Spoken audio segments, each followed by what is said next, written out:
The Forest of Arenberg, and this is the Arenberg sector. What makes this sector so famous and nasty? Well, we can thank Napoleon, who had this 2,300 meter stretch of cobbles put down originally. Now, Paris-Roubaix always uses these cobble sectors in its race. And just think, in 1967, many of these cobble sectors were being paved over. They were going away and the race was at risk. That year, they only had 22 kilometers of cobbles in that race.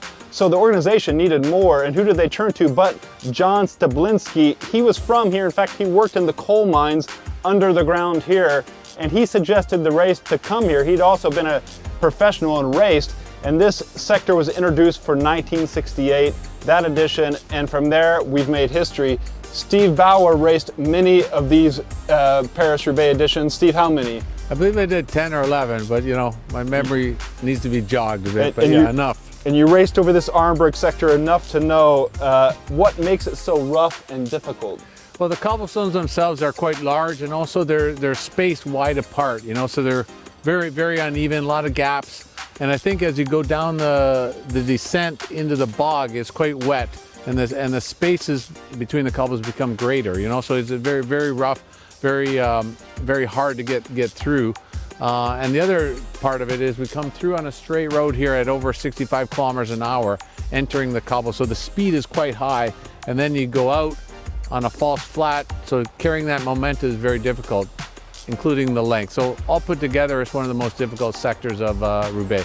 What's unique also about this sector is it's so straight. The run-in straight, what's the nerves like for a cyclist, and also now in a team car as a director behind, what's going on leading into this sector? Well, the position of the sector in the race is about 100 kilometers to go, so it's really starting sort of the final phase of the race. The peloton is still quite strong and large, and the lead out coming down that hill is full throttle. Everybody wants to be on this sector in front.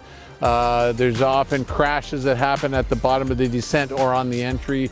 The speed is so high, so there's a lot of factors that really put pressure on everyone to be at the what they call avant-post. You know, being in front is critical in this part of the race. How do you know when the Arenberg sector is coming? How does a rider know? Does he look out for some indicators, like we can see the coal mines over that way? What do you look for? Well, certainly, you know, the riders on the race radio with the directors giving them heads up, but you know, you really need to recon the entry, all the turns, all the curves as you enter, because it becomes a factor of getting the best position, of knowing the road intimately before you approach this sector of Arenberg. Let's go further in the sector. Okay, let's check it out.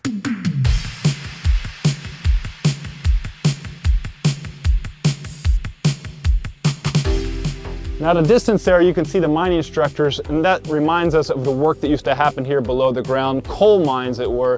In 1980 and the 80s, this sector became famous thanks to live television coverage. It showed all the riders out here suffering and reminded us that every man is mortal. And that's especially the case with Johan Museeuw here in the 1998 Paris-Roubaix. He broke his leg on this sector and nearly lost it later due to an infection. And Steve, just talk a little bit about the dangers on this sector. What happens? What goes on here? Well, the first danger is getting to the sector, because there's a huge battle, a man-for-man battle trying to get into it, and then you're coming in so fast on these rough, gnarly cobbles that can be slippery if it's wet.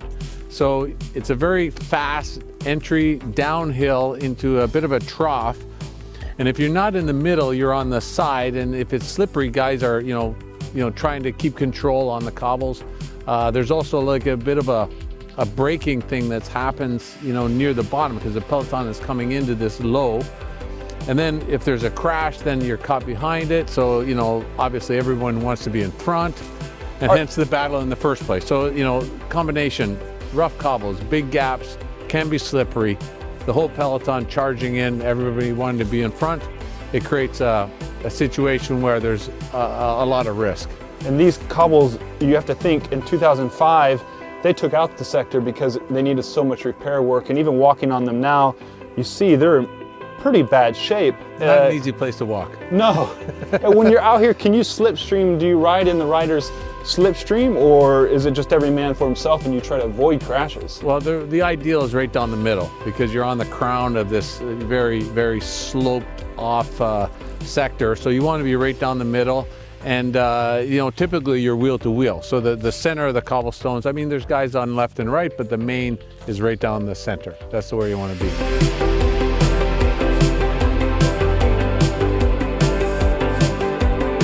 And at the end of the sector, I think it's time for an assessment. Everybody looks at each other to kind of see the damage that's been done. You look around to see who's still there, who's not. What happens at that point? At the end of that sector, you go out and I think you take a left. Yeah, you go left at the end of the sector. It depends on the wind. If the wind is like headwind, usually there's a bit of a regrouping. But if you have a tailwind crosswind, the effort is continued. There's splits in the peloton.